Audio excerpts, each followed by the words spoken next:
Selamat datang di Kalosa Gadget.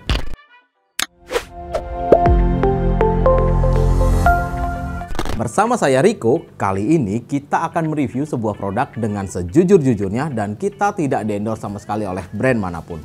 Jika kalian merasa kalau laptop ini adalah MSI Modern 14, kalian salah besar.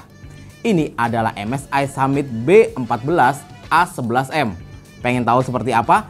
Sebelum kita lanjut ke video selanjutnya, jangan lupa klik tombol subscribe dan nyalakan loncengnya agar kalian tidak ketinggalan video terbaru dari kita. Dan mengingatkan bahwa video kita akan selalu tampil di hari Rabu jam 6 sore dan hari Minggu jam 12 siang. Oke, sekarang kita akan cek laptop ini dan bagaimana laptopnya. Kalian tonton B-rollnya terlebih dahulu.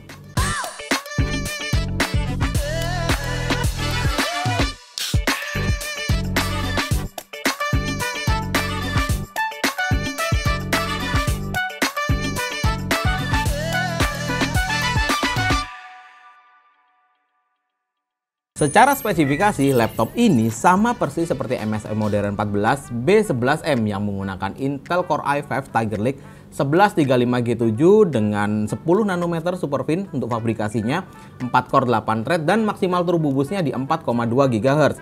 Memorinya menggunakan 8GB DDR4 3200, storage-nya 512GB dan menggunakan iGPU di Intel Iris Xe, dan laptop ini dibanderol hampir 5 juta lebih mahal jika dibandingkan dengan MSI Modern 14 dengan harga 15.499.000 include garansi 2 tahun dan sayangnya tidak memiliki Office Home Student 2019. Perihal detail bodinya, jika dibandingkan dengan Modern 14, laptop ini tidak banyak perubahan. Di bagian punggung layar yang membedakan logo MSI dari berwarna silver menjadi warna bronze atau keperakan. Lalu untuk bahan layarnya dia menggunakan glass yang menandakan laptop ini touchscreen jika dibandingkan dengan modern, serta terdapat fingerprint sensor di bagian touchpadnya. Untuk bahan yang digunakan keseluruhannya menggunakan bahan aluminium dengan dimensi 31,9 dikali 21,5 dan ketebalannya di 1,69 cm. Untuk bobotnya sendiri mirip seperti modern 14 di 1,3 kg saja. Walau laptop ini touchscreen, tapi perihal bodinya kalian tidak perlu khawatir karena memang laptop ini sudah tersertifikasi military grade 810G yang menandakan dia anti terhadap goncangan dan jauh lebih tahan untuk tekanan yang cukup besar. Untuk layarnya sendiri dia menggunakan 14 in Full HD dengan touchscreen glossy dan memiliki color gamut hingga 72% NTSC atau setara dengan 100% sRGB. Di atas terdapat webcam dengan resolusi HD 30 frame per second yang menurut saya secara kualitas cukup baik. Perihal layarnya, laptop ini bisa ditekan engselnya hingga 180 derajat, jadi sangat berguna untuk kalian yang akan presentasi di depan klien. Dan sekarang kita akan turun ke bagian palm rest-nya. Tombol power masih menjadi satu dengan keyboardnya dan diletakkan di bagian ujung kanan atas. Untuk feel keyboardnya sendiri sangat nyaman walaupun sedikit keras dan key travelnya pun juga sangat pas di 1,5 mm. Dan untuk tombol per key-nya dia memiliki ukuran yang cukup besar di mana kurang lebih sekitar 15% lebih besar jika dibandingkan dengan MSI seri lain, seri GL atau seri GF atau bahkan seri tipe laptop di brandnya yang lain. Untuk backlit keyboardnya sendiri memiliki 3 level yang dapat kalian atur tingkat pencahayaannya yang sangat berguna untuk kalian mengerjakan sesuatu di tempat-tempat yang minim cahaya. Untuk posisi mengetiknya sendiri pun sangat ergonomis karena posisi layarnya dia menyangga bodi atau palm rest-nya sehingga sedikit mengangkat dan menciptakan ruang untuk sirkulasi udara dan dudukan tangan kita juga sedikit lebih miring. Kita beralih ke bagian portnya. Di sebelah kanan MSI menyertakan 2 buah port USB Type-A 3.2 generasi yang pertama dan dipadukan dengan combo jack audio. Di bagian kiri terdapat DC-in, HDMI, USB Type-C 4.0 atau Thunderbolt 4.0 yang juga bertindak sebagai DisplayPort dan power delivery serta micro SD reader. Untuk fitur pendukungnya, MSI menyertakan software MSI Center untuk user skenario, software optimization, noise cancellation, dan sistem diagnostik. Tidak ketinggalan yang tidak kalah pentingnya di TPM 2.0 atau Trusted Platform Module untuk security-nya yang akan mengenkripsi data kalian saat posisi kalian mengetikkan password atau mungkin mengenkripsi sidik jari kalian, pengenalan wajah kalian, atau bahkan iris mata kalian. Jadi sangat berguna untuk kalian para bisnismen yang memiliki harga data jauh lebih mahal dibandingkan harga laptopnya. Konektivitasnya pun dia cukup kece dengan Wi-Fi AX dan Bluetooth 5.1. Tidak ketinggalan juga dia memiliki fitur sharing screen atau kalian dapat meletakkan layarnya 180 derajat dan menekan tombol F12 sehingga layarnya terbalik dan kalian bisa berdiskusi dengan klien kalian. Sekarang kita akan lanjut ke pengujian performance. Bagaimana sih performance dari laptop bisnis MSI ini? Pengujian pertama SSD-nya kita mendapatkan speed yang menurut saya cukup rendah untuk kelasan laptop bisnis di 1986 untuk read-nya dan 974 untuk write-nya. Kita lanjut ke pengujian renderingnya. Adobe Premiere Pro 2020, video durasi 1 menit, 4K, cut to cut dan tanpa efek.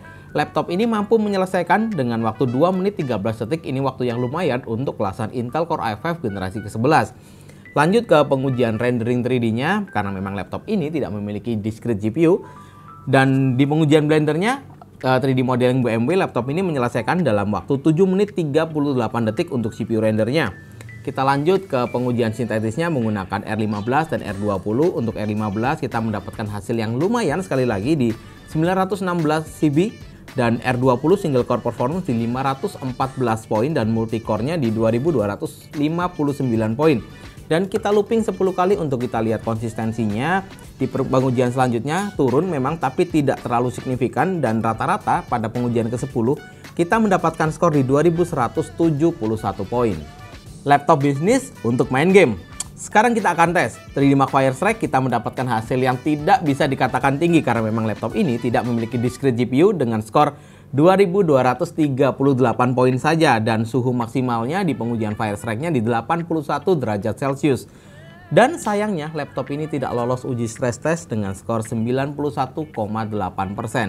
Dan berikut adalah hasil Firestrike dari beberapa tipe yang memang sudah kita review yang sebanding dengan MSI ini.